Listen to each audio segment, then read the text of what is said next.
Singapore শহরের night শোগুলোর কথা যদি বলি, সেক্ষেত্রে আমাকে অ্যাট ফার্স্ট বলতে হবে গার্ডেন বাই দ্য বেতে যে নাইট শোটা হয় সেটির কথা বলতে হবে। হ্যাঁ, ফাইনালি গার্ডেন বাই দ্য বেতে চলে আসলাম আজকে। এক কথায় অসাধারণ একটা শো হয় এখানে। আমি বলবো না দেখলে হচ্ছে একটা ভালো একটা আপনি শো মিস করবেন। সিঙ্গাপুরে এসে আপনাকে গার্ডেন বাই দ্য বেতে যদি আপনি এই শোটা না দেখে থাকেন, তাহলে আমি বলবো আপনার সিঙ্গাপুর ট্রাভেলটা পরিপূর্ণ হয়নি। একটা ইনফরমেশন দিয়ে রাখি আপনাদেরকে। আপনি যদি এই শোটা উপভোগ করতে চান, তাহলে আপনাকে ঠিক রাত ৮টার মধ্যে হচ্ছে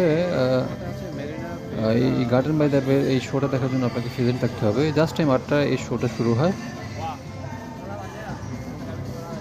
সো আপনাকে ৮টায় এখানে প্রেজেন্ট থাকতে হবে।